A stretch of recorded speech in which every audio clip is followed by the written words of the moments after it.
Wonderful good morning everyone. Welcome to the online session of TOC. In today's session we are going to see the conversion of epsilon NFA to NFA.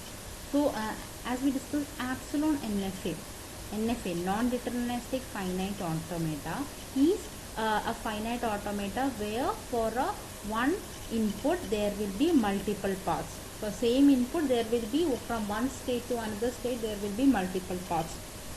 Then we discussed epsilon NFA. Epsilon non-deterministic finite automata means where even though the string is null, but still from one state to another state there can have a path. They can have a path. That is called as epsilon moment. Okay. So in previous videos we discussed about the conversion of NFA to DFA. NFA epsilon to DFA. In today's session we are going to see NFA epsilon to NFA without epsilon. Okay, without epsilon. It's conversion of epsilon NFA to only NFA without epsilon. So let's see. We'll see the steps. Before that, let's try to understand with the help of a question. Okay. So this is the question Q0. This is the problem Q0. In that A input is there. It will move to Q1. And at Q1 if there is epsilon moment to Q2, and at Q2 it's there the self state. So from this diagram what are the information I got? First information I got is my finite state. My finite states are Q0, Q1 and Q2. I have 3 states only. Okay. And what are my input alphabets? My input alphabets are A comma B. Okay, A comma B are the finite input alphabets. This arrow symbol is showing me my initial state is Q0. This double circles are showing me my final state is Q2. Okay, and transaction. Okay, so in such question wherever epsilon is coming, first thing is we need to find the epsilon closure. We need to find the movement of epsilon. Means if epsilon is present, then from until where that particular state can make a movement with a null string. Okay, so first we will find the epsilon closure of the 3 states which we have, 3 finite states, that is Q0, Q1, Q2. Okay, so epsilon closure of Q0, as we discussed, first we will write the same state, that is Q0. At Q0 is there any epsilon movement? No. So epsilon closure of Q0 is Q0 only. Okay, next is state is Q1. So epsilon closure of Q1, first step is write Q1, the same state. From Q1 is there any epsilon movement? Yes. From Q1 to Q2 there is an epsilon movement. So Q2 is my, from Q1 with the help of epsilon I can reach to Q2. So here we can introduce Q2 also. So epsilon closure of Q1 is from Q1 it can move to Q2 also. Okay, now epsilon closure of Q2 is write the same state Q2. From Q2 any epsilon movement are there? No. So my epsilon closure obtained. Okay, so these are my epsilon closure. My next step is, first step is find the epsilon closure. Next step is find the delta dash transaction. So in NFA to DFA, the delta transaction, in NFA epsilon to DFA delta dash we saw. In this, what is the step of delta dash transaction? Delta dash of Q0A. So with respect to every state, we have Q0, Q1 and Q2. These are our 3 states, right? Q0 with respect to input A with respect to B, Q1 with respect to A, B, Q2 with respect to A and B. So we need to find the delta dash transaction of all these. So we need to find the 6 transactions. So first we will see Q0 with respect to A, delta dash. What is delta dash? If we expand it, it means epsilon closure of delta of epsilon closure of A. Okay. So here 2 times epsilon closure we need to see. Why? Because we are finding NFA epsilon to DFA. So wherever the epsilon movement is there, that transaction we need to find, and of that epsilon we need to check. Okay. So epsilon closure of delta of epsilon closure of Q0 with respect to A. So first of all we will see the inner bracket, that is epsilon closure of Q0. Epsilon closure of Q0 is from the first step we have find Q0 epsilon closure is Q0 only. So epsilon closure of Q, now Q0, now delta, second bracket delta. delta of means transaction of q0 with respect to a. q0, is there any a input? Yes, from q0 a, from q0 a, if we are giving at q0 a input we are giving, it will go to q1. So delta transaction of q0 with respect to a is q1. Now again epsilon closure of q1. What is the epsilon closure of q1? We found out as q1 q2. So delta dash of q0 with respect to a is q1 q2. Okay, and so the thing which we need to notice is 2 times epsilon closure we need to find. Why? Because this is NFA epsilon to NFA. Okay, now next, delta dash of q0 with respect to b. So again it is epsilon closure of transaction of epsilon closure of q0 with respect to b. So epsilon closure of q0 is q0 only, right? So what is the transaction of q0 with respect to b? At q0, is there any b transaction? No. At q0 there is no b coming. So it is null. So epsilon closure of null is null only. Okay.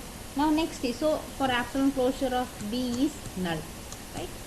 Now let's see delta dash transaction of q1 with respect to a. So q1 with respect to a, delta dash, so we will expand delta dash. Here delta dash is epsilon closure of transaction of epsilon closure of q1 with respect to a. So what is the epsilon? First step is inner bracket we will solve, that is q1, epsilon closure of q1. Epsilon closure of q1 is q1 q2. Okay, now this q1 q2 we need to find the transaction with respect to a. So transaction of q1 a union q2 a. Okay, so what is q1 a? At q1, is there any input here? Is there any a transaction? No.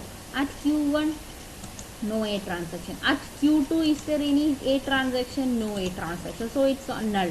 Epsilon closure of q1 with respect to a is null here. So up to this, these are the delta dash transaction. Okay, up to this we figured out.